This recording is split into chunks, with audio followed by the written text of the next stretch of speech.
Isang mapag-alang araw po sa ating lahat. Ako po si Maria Magdalena P. Ruiz, General Manager o Bakbakan Multipurpose Cooperative, Libak Sultan Kudarat, Mindanao. Ako po ay lubos na nagpasalamat sa pagkakataong itong inyong ibinigay po sa amin. Ang Bakbakan Multipurpose Cooperative po ay naging partner ni NATCO noong taong 2013 under MICO-op program hanggang po sa kasalukuyan. Si Bakbakan Multipurpose Cooperative po ay nagmula sa micro cooperative. Sa ngayon po ay papasok na into large cooperative.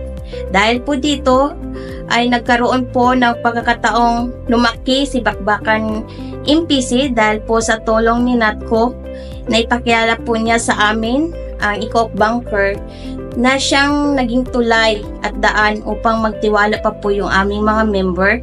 Dahil po sa tulong ni NATCO at pagtitiwala niya po sa amin, hindi lamang po yun ang na-access namin kay NATCO.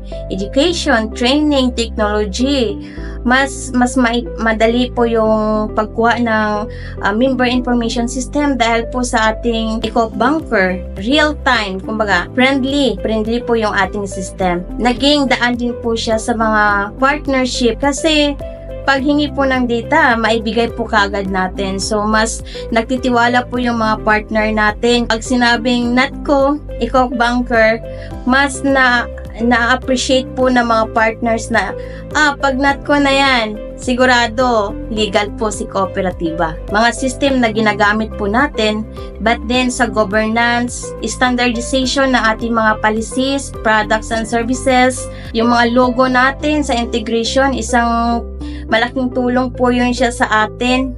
So, isa siya sa nakaka-inboss po siya ng self-confidence. Pag sinabing na NATCO na, ito na yon, pinagtibay. Patuloy po natin susuportahan ang bawat programa at serbisyo na ibinabahagi po sa atin ng ating partner na si National Confederation of Cooperatives dahil po hindi lamang po yan siya plano para sa ating federasyon but then plano po yan siya para sa ikakaunlad po ng bawat kooperatibang katulad po namin.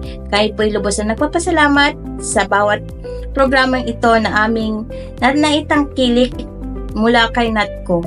Naway, bawat serbisyong ito ay magbigay katibayan upang maging malakas pa po ang ating federasyon. Marami pong salamat.